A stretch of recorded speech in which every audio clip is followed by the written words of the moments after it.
नमस्कार साथियों, एक बार फिर से आप सभी का हार्दिक स्वागत है ओनली एग्री क्लासेस के इस डिजिटल प्लेटफॉर्म पे। मैं निर्मल कुमार आप सभी का एक बार फिर से सभी का हार्दिक स्वागत है, अभिनंदन करता हूं। प्लीज़ चैनल को सब्सक्राइब नहीं किया है तो चैनल को सब्सक्राइब जरूर करें।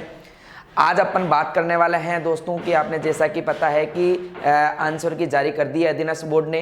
तो अब कई लोगों को ये पता नहीं है किसी बंधु या बहन को कि भाई सर हम आपत्ति कैसे लगाएं और क्या चार्ज रहेगा, कौन से कैसे क्वेश्चन पे कहाँ से लगेगी आपत्ति, पूरी अपन डिटेल में चर्चा करने वाले हैं। ठीक है भाई। तो सबसे पहले मैं प्रेस नोट जारी किया था अधीनस्थ बोर्ड ने यानी राजस्थान कर्मचारी चयन बोर्ड ने, जो आपके पास में 24/9/2021 को एक प्रेस नोट जारी किया था। उस प्रेस नोट के माध्यम से आपको समझाने की कोशिश करूंगा। ठीक है भाई, फिर अच्छे से मैं और समझा दूंगा। ठीक है भाई। तो सबसे पहले तो अब बात आती है कि आपत्ति कब से लगानी है। सर प्रेस नोट तो 24 को जारी कर दिया तो हमारे पास में आपत्ति का ऑप्शन भी नहीं आ रहा है। तो सबसे पहले तो आपत्ति लगानी है आपको 27 तारीख से। कितने तारीख से? 27 तारीख से, 27 सितंबर से आपको आपत्ति लगानी है। यानी कि आज 26 सितंबर हो गई, आप कल से यानी 27 सितंबर से यानी कि आपको मध्य रात्रि का मतलब है 12 बजे के बाद में आप कभी भी आपत्ति आपकी लगा सकते हो। और लास्ट दिन रहेगा आपका वो 29 सितंबर रात्रि 12 बजे तक आप आपत्ति लगा सकते हो। ये तो बात हुई थी अपनी दोस्तों कि आपत्ति है जो लगाने का समय क्या रहेगा। तो समय यही रहा अपने पास में 27 तारीख से लेके 29 तारीख के मध्य आप अपनी आपत्ति लगा सकते हो कि सर हमारा क्वेश्चन सही है, इस बुक में हमने पढ़ा था, बुक आपको ऑथेंटिक होनी चाहिए और बोर्ड ने हमारा गलत माना है, तो उसके लिए अब क्या करें। ठीक है। तो पहली बात तो आपको ध्यान रखनी है कब है, 27 तारीख से लेके 29 तारीख तक आपको आपत्ति लगानी है। दूसरा बात है, आपको पता कि बोर्ड ने जो आपके पास में आंसर की जारी की है वो एक प्रश्न पत्र संख्या अलग थी।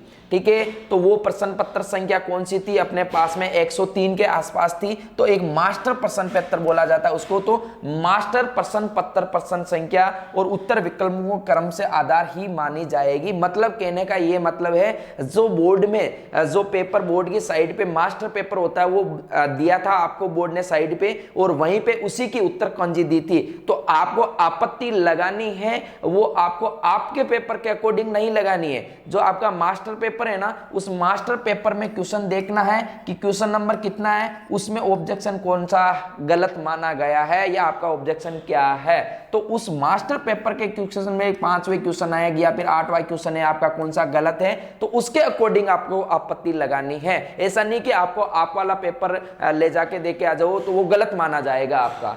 ये तो हो गई दूसरी बात कि एक पहली बात तो आपको फॉर्म लगाना कब, आपत्ति लगानी कब है। दूसरी बात है कि आपत्ति में कौन सा प्रश्न पत्र जो पत्र है वो यूज करना है। तो प्रश्न पत्र है जो आपका मास्टर प्रश्न पत्र है जो बोर्ड ने जारी किया था उसी के ही आंसर सही माने जाएंगे। ठीक है भाई। अब बात आती है कि सर क्या आंसर की हम आपत्ति फ्री में लगा सकते हैं? नहीं, आपको पर क्वेश्चन पे, यदि आपके 5 क्वेश्चन गलत माना है बोर्ड ने, 5 क्वेश्चन पे आप आपत्ति लगाना चाहो तो एक क्वेश्चन के आपको 100 रुपए लगेंगे। तो 5 के कितने हो गए? 500 रुपए हो गएंगे। कितने हो गए?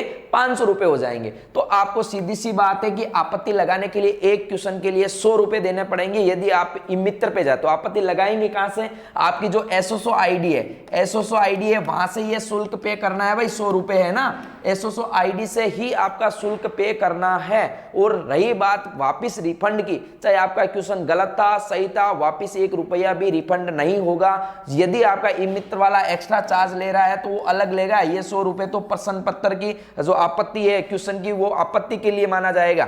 ठीक है भाई। कब तक कर सकते हो? 29 तारीख तक आप लगा सकते हो। दूसरी बात, आप आपत्ति लगाने जाओ तो आपके पास में जो बुक है या तो 12th एनसीईआरटी वाली चलती है वो बुक होनी चाहिए, उसे ऑथेंटिक बुक बोला जाता है।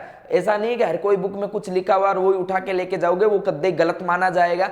दूसरा है, उस बुक में जब आपत्ति लगाना जाओ तो सीधा सीधा ये देख लो, आपत्ति केवल एक बार ही लगानी है आपको। दूसरी बात है उसमें आपको जो आपकी बुक है, बुक के पृष्ठ संख्या यानी कि बुक के पेज नंबर, उसके साथ में अपना रोल नंबर, ठीक है भाई, और आपके जो पर्सन की क्रम संख्या है वो भी डालनी है, आपको लिखकर ही अपलोड करना है। दूसरी बात है पुस्तक का नाम लिखना है, पुस्तक का लेखक का नाम लिखना है, और बुक है जो कब प्रकाशन यानी कब लॉन्च हुई थी वो पूरी डिटेल लिख के आनी है। आसान कोई भगदड़ नहीं मचाना है कि भाई वहां पे फिर जब मेला लगा हुआ है आगे भगना है। आपको आसानी से आराम से बुक का नाम लिखना है, बुक के राइटर का नाम लिखना है, इसके बाद में पृष्ठ संख्या लिखनी है, बुक का कौन सा पेज पे कौन सी चीज गलत लिखी हुई है, कौन सी सही लिखी हुई है, आपका नाम लिखना है, आपके रोल नंबर लिखने हैं ना। इसके बाद में आपको 100 रुपए वहीं से एसोसो आईडी के माध्यम से ही 100 रुपए शुल्क पे करें, इसकी रसीद जरूर ले। इस प्रकार से आप 27 तारीख से लेके आप 29 तारीख तक आपकी आपत्ति लगा सकते हो ऑथेंटिक बुक के साथ में। प्रश्न पेपर जो है जो आपका नहीं होना चाहिए, जो बोर्ड ने जारी किया वही होना चाहिए। Okay, thank you so much. Channel को सब्सक्राइब जरूर करें।